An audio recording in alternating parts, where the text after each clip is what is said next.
Hello friends, মাই মম রেসিপিতে আপনাদের সকলকে জানাই সুস্বাগত। আজ আমি আপনাদের বানিয়ে দেখাবো আমলকির আচার। আচার আমরা কিন্তু কম বেশি সকলেই খেতে ভীষণই পছন্দ করে থাকি, আর তাও যদি হয় এই রকম আমলকির আচার তাহলে তো আর কোনো কথাই হবে না। খেতে হয় ভীষণই টেস্টি আর দারুণ লোভনীয়, বানানো খুবই সহজ। তাহলে চলুন দেখে নেওয়া যাক কীভাবে তৈরি করতে হয় আমলকির আচার।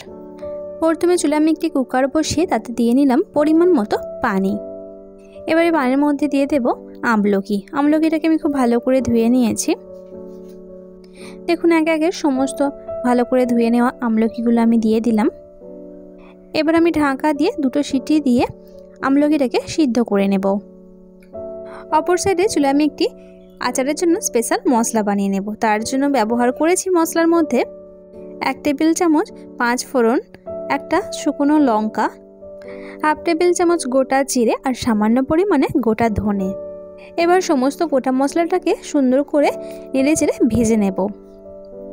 তবে খেয়াল রাখবেন মশলাগুলো যাতে পুড়ে না যায়, হালকা করে ভেজে নিতে হবে। যখনই দেখবেন একটা সুন্দর একটি সুগন্ধি বেরিয়ে আসছে তখন বুঝবেন মশলাটা ভাজা পুরো কমপ্লিট হয়ে গিয়েছে। দেখুন কয়েক সেকেন্ড আমি ভালো করে নাড়াচাড়া করে ভেজে নিলাম। মশলা ভাজাও পুরো কমপ্লিট হয়ে গিয়েছে। এবার আমি একটি পাত্রের মধ্যে তুলে নেব আর মশলাটাকে ঠান্ডা করে নেওয়ার পর মিক্সার গ্রাইন্ডারে ভালো করে গুঁড়ো করে নেব। অপর সাইডে দেখুন দুটো সিটি দেওয়ার পর ফেরত এলাম। আমলকিগুলো কিন্তু দেখুন ফেটে গিয়েছে, তার মানে সুন্দরভাবে সুসিদ্ধ হয়ে গিয়েছে। আচার বানাবার জন্য চুলে আমি একটি কড়াই বসিয়ে নিলাম আর তাতে দিয়ে দিলাম পরিমাণ মতো সরিষার তেল। তেলটাকে এবার খুব ভালো করে গরম করে নেব। আমি এখানে 2 টেবিল চামচ মতো সরিষার তেল ব্যবহার করেছি। আর এদিকে দেখুন সিদ্ধ করে নেওয়া আমলকির এই ভিতর থেকে বীজগুলোকে বের করে নিতে হবে।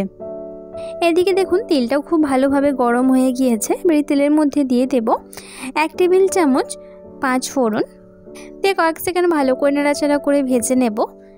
দেখুন কয়েক সেকেন্ড আমি ভালো করে ভেজে নিলাম। এবার দেব আমলকি।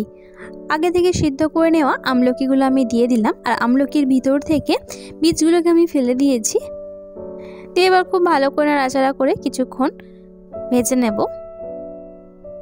এবার দেব স্বাদ অনুসারে লবণটা দিয়ে নেওয়ার পর আবারও খুব ভালো করে নাড়াচাড়া করে মিশিয়ে নেব। দেখুন বেশ কিছুক্ষণ ভালো করে নাড়াচাড়া করে মিশিয়ে নিয়েছি। এবার দিয়ে দেব গুড়। আমি এখানে 1 কাপ পরিমাণে গুড় ব্যবহার করেছি আর আমি এখানে খেজুর গুড় ব্যবহার করেছি।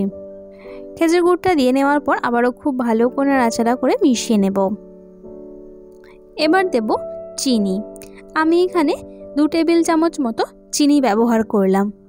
চিনিটা দিয়ে নেওয়ার পর আবারও ভালো করে মিশিয়ে নেব। এবার দেব সামান্য পরিমাণে লঙ্কা গুঁড়ো আর দেব 1/2 টেবিল চামচ কাশ্মীরি লঙ্কা গুঁড়ো, যাতে আচারটার খুব সুন্দর একটা কালার আসে।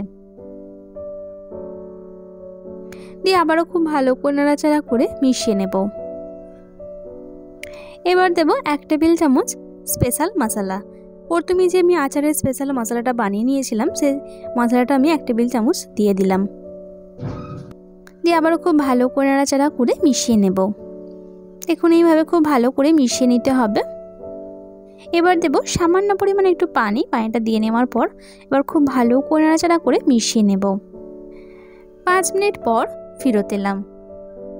দেখুন আচারটা খুব ভালো করে নেড়েচেড়ে মিশিয়ে নিয়েছি আর কালারটাও দেখুন চেঞ্জ হয়ে এসেছে আর সমস্ত গুড় চিনিগুলোও কিন্তু সুন্দরভাবে মেল্ট হয়ে গিয়েছে। দেখুন আমলকিগুলোকে হাতার সাহায্যে আমি একটু ম্যাশ করে নিচ্ছি। দেখুন এইভাবে একটু ম্যাশ করে নিলে আমলকির আচারটা কিন্তু একটু ঘন ঘন হবে আর খেতেও কিন্তু দারুণ লাগে। দেখুন আচারটা একদম শুকনো শুকনো হয়ে এসেছে আর আমলকির আচার বানানো একদম কমপ্লিট হয়ে গিয়েছে। এবার আমি গ্যাসের ফ্লেমটা অফ করে দেব, চুলা থেকে নামিয়ে নেব। আমার আজকের এই আমলকির আচারের রেসিপিটি আপনাদের কাছে কেমন লাগলো সেটি আমাকে কমেন্টের মাধ্যমে অবশ্যই জানাবেন। যদি ভালো লেগে থাকে তাহলে আপনারাও বাড়িতে ঠিক এইরকমভাবে বানিয়ে নিতে পারেন। আশা করছি আপনাদের খেতে ভীষণ ভালো লাগবে। যদি ভালো লেগে থাকে ছোট্ট একটি লাইক এবং প্রচুর শেয়ার করে দেবেন। আজকের মতো আমি আপনাদের কাছ থেকে বিদায় নিলাম। কাল আবার দেখা হচ্ছে নতুন কোনো রেসিপির সঙ্গে। লাস্ট অবধি আমার সঙ্গে থাকার জন্য আপনাদের সকলকে অসংখ্য ধন্যবাদ। আপনারা সকলে ভালো থাকবেন এবং সুস্থ থাকবেন।